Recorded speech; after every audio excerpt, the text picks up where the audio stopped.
네, 시청자분, 네, 무릎이 양쪽이 다 아프신 거예요? 한쪽이 아프신 거예요?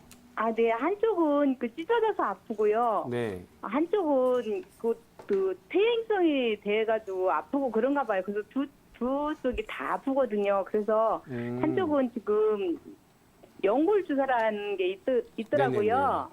그래서 그 연골 주사를 지금 세 차례 계속 맞았거든요. 네. 일주일 걸러서. 네.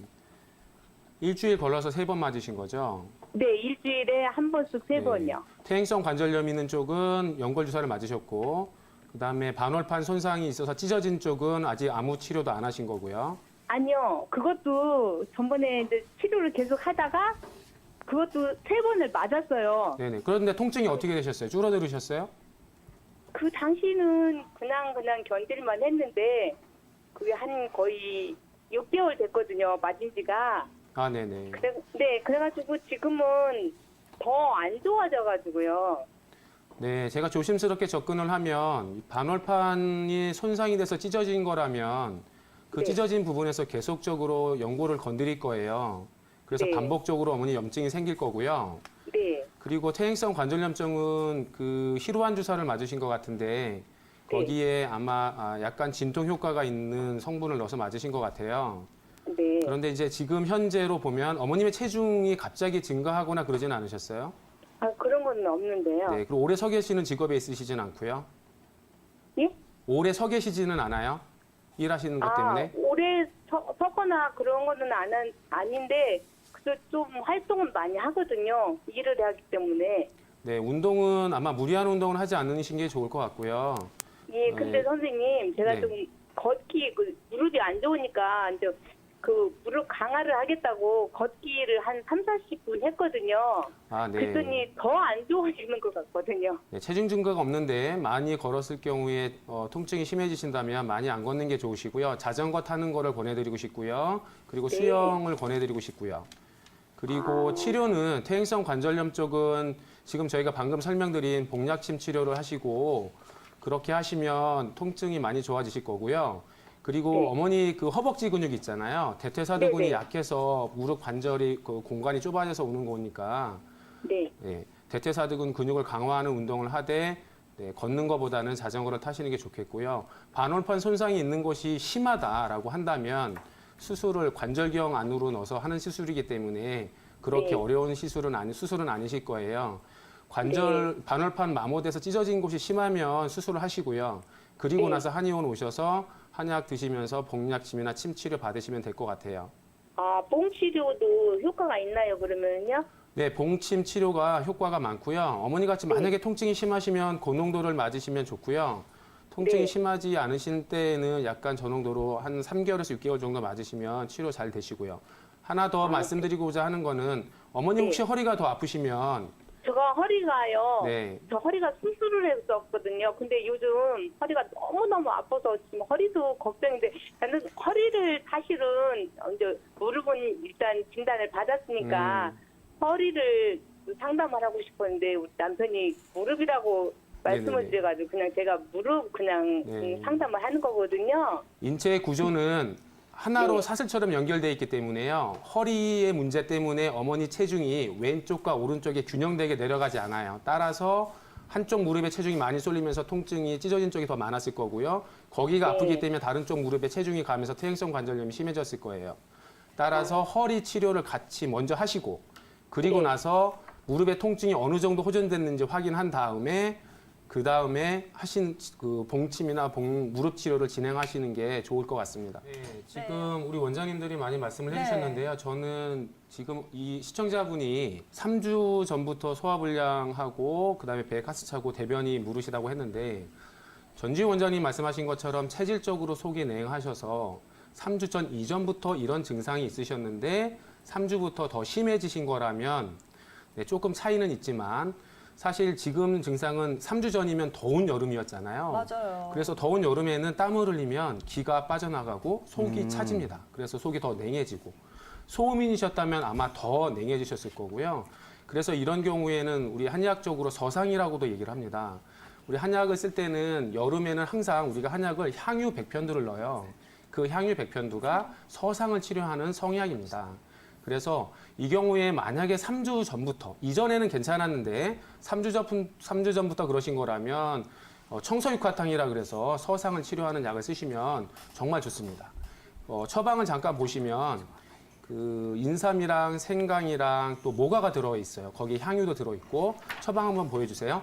그래서 이 처방에서 가장 주된 약이 인삼이에요. 그래서 사상 체질로 보아도 소음인의 인삼이 맞고요. 모가는 좀 다르기는 하지만 인삼, 모가 이렇게 보실 때 모가는 습을 없애줘요. 네, 배에 가스가 차 있고 습이 네. 많은 거거든요. 그래서 습을 빼주는 역할을 하고요. 만약에 설사가 심하고 더위에 너무 지쳤다 그러면 황련이라는 약재를 넣는데 이 황련은 열을 내려주는 약재입니다. 따라서 청소육화탕을 쓰시면 아마 3일이면 나으실 거예요. 그리고 만약에 이제 이게 3주 전, 이전부터 소음인 증상처럼 계속 밀가루 먹고 돼지 먹고 설사하시고 식사하시면 화장실 가고 싶고 이러신 거라면 네, 과민성 대장증후군이거든요. 우리 우혜 원장님이 또 한번 설명을 해주실 건데 네. 과민성 대장증후군일 확률이 있으시니까 그 시기에 따라서 좀 치료가 달라질 것 같습니다. 어머님 그 소변은 좀 어떠세요? 밤에 소변이 자주 마렵지는 않으세요? 예, 그렇진 않아요. 예, 그러면 소변 때문에 깨시는 건 아니네요. 예, 예. 그러면 하시는 일은 어떤 일을 하세요? 그래서 저는 이제 저기 공직에 있다 정년 퇴직하고 지금 제가 뭐 이제 돈이 저기 한 것보다도 건강상 그냥 그 군부대 가가지고 이제 무슨 이거 하여원 같은 좀 힘든 일을 내 일부러 하는 거거든요. 아, 네. 그래 뭐 네네. 건강에는 아무런 이상이 없어요. 그래가지고 뭐 일하는데도 그렇고 뭐 제가 산악회를 가도 그렇고 그런데 뭐 그러고 지금 와서는 아무런 뭐 속썩일 일도 없고 뭐 신경 쓸 일도 없는데도 네네. 아버님이 제가 봤을 때는 아버님이 지금 오히려 힘든 일을 하시는 건 몸이 피곤하면 더 숙면을 하실 수는 없으세요. 제가 생각할 때는 조금 일의 강도를 줄이시고 운동은 수면 시간 15분 전에 3시간 전에 하시고요. 그다음에 취침은 항상 침대에서만 하시고요. 잠이 안 오시면 그 자리를 떠나서 나와서 다른 활동을 하시되 TV를 보거나 너무 불을 밝게 펴놓는 건 안 좋을 것 같아요. 멜라토닌은 야간에 밤에만 나오기 때문에 그건 꼭 주의해 주시면 좋겠고요. 다음에 저희가 전화 상담으로 상담을 드리는 게 좋을 것 같습니다.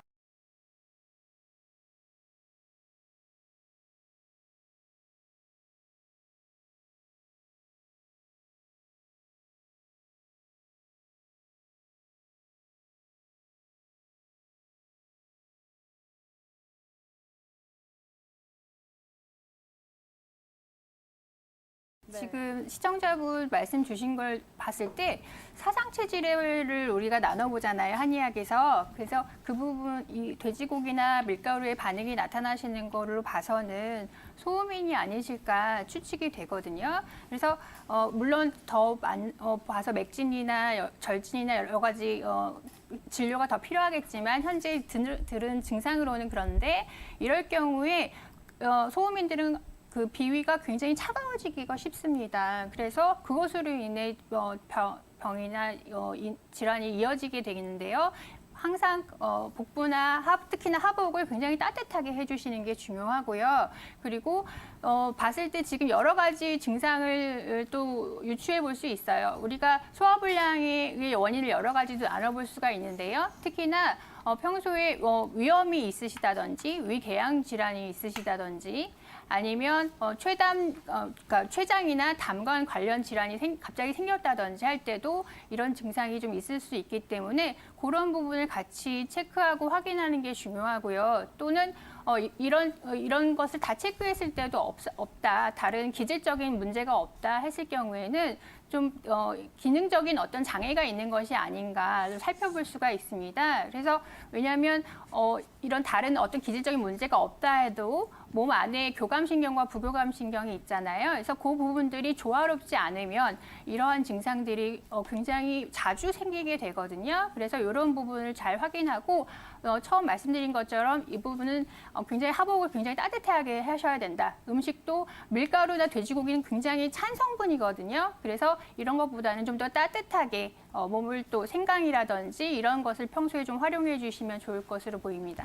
글쎄 저는 저기 뭐 중국 한의원이다 뭐 어디 잘 본다 하는데 그런 뭐 한의원도 많이 가봤어요. 갔는데 많이 치료 받아보셨고요. 예 근데 아무런 효과를 못 봤어요. 한의원에 가가지고는요. 그런데 예. 아, 그래서 지금 현재 양방 약을 좀 드시고 계신가요? 예, 예. 한 대략 얼마나 되셨어요? 드신지? 지금 한 10년이 넘었어요. 아, 10년이 넘으셨어요. 혹시 예. 매일 저녁에 하나씩 드실까요? 아니면 낮에도 드시고 저녁에도 드실까요? 아, 저녁에 잠자기 전에만요. 저녁에 잠자기 전에만. 그래서 예, 예. 그 약을 드시면 좀 푹 주무실 수는 있으세요? 그렇지 않아요. 어떻게 예, 뭐 어떤 증상이 있으세요? 제가 이제 규칙적인 생활을 하는데 10시 반이면 뭐 어떤 일이 있어도 자거든요. 자는데 네. 자면은 잠은 많이 드시고요. 1시쯤에 깨고 아니면 또 12시 아, 반에 네. 깨고. 아, 2시간이나 3시간 간격으로 깨시게 되는군요. 예, 예.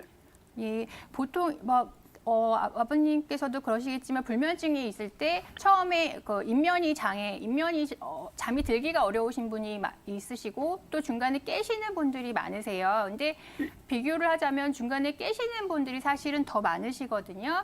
근데 예, 예. 이런 것이 사실은 굉장히 10년 이상, 15년 정도 계셨다면 사실은 치료가 사실은 쉽지는 않지만 그리고 사실 양약을 시작하셨으면은 아마 여러 가지 사실은 부작용이 생기셨을 가능성도 있거든요. 예를 들어서 조금 기억력이 좀 감퇴되신다든지 아니면 예. 낮에도 조금 멍한 느낌이 좀 드신다든지 또는 괜한 불안감, 별로 중요하지 않은 일에도 불안감이 생긴다든지 이런 부작용이 사실 생기실 수도 있거든요. 그래서 예, 예. 사실은 한방 치료도 사실은 이때 많이 도움이 됩니다.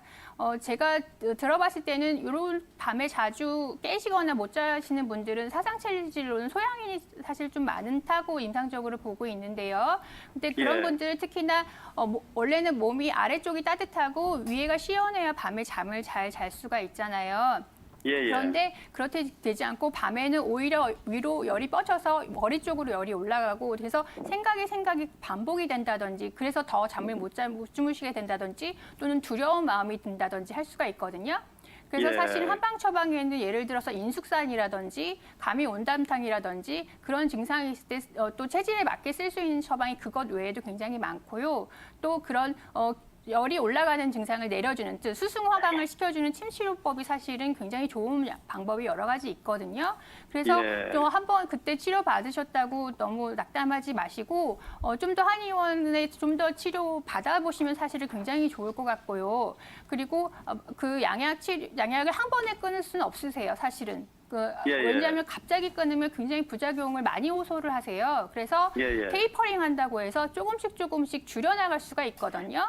그래서 예. 조금 이렇게 오래된 질환이기 때문에 조금 시간을 충분히 잡으시고 하나씩 해결해 나갈 수 있고요. 가까운 데서 일단은 침 치료와 또 한약 치료 좀 더 받아보시면 좋을 것 같습니다. 그리고 저녁에는 꼭 반신욕이나 따뜻하게 그러니까 탕목욕이라든지 아래쪽을 순환시켜주는 집에선 탕목욕을 해주시면 굉장히 좋고 또 마음을 좀 최대한 좀 가라앉히는 또 명상이라든지 자기 마음을 들여다보는 그런 명상 호흡법도 굉장히 도움이 되거든요. 그래서 예, 예. 일단은 조금 한의원 치료를 좀 더 받으셨으면 좋겠다 생각이 듭니다.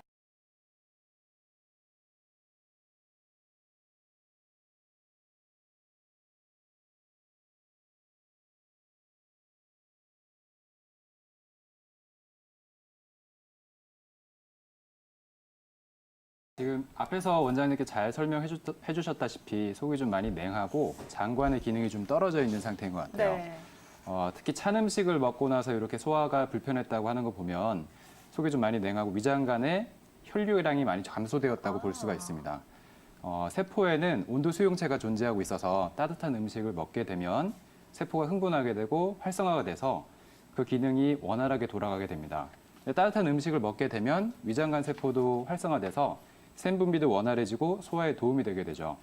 그 외에도 이제 밀가루와 돼지고기 같은 거는 한의학적으로 찬 성질인데요. 특히 돼지고기 같이 지방질이 많은 음식을 먹었을 때 소화가 안 된다라고 하는 거는 담즙 분비에도 아마 좀 이상이 생기지 않았나 이런 생각을 하게 됩니다. 담즙이라는 건 간에서 생성되는 소화를 돕는 효소인데요. 담즙이 직접적으로 지방을 소화시키지는 않아요. 근데 이제 지방을 소화하기 편하게 이렇게 유화시키는 작용을 하게 됩니다. 우리가 이제 담즙이 부족하게 되면 지방 분해가 안 되고 항상 고기를 먹었을 때 좀 더부룩하거나 이렇게 있기 때문에 이때는 담즙 분비를 도와주는 한방 이담제인 지각, 지실, 진피 같은 담즙 분비를 도와주는 약재가 들어간 처방을 복용했을 때 도움이 많이 될 것 같습니다.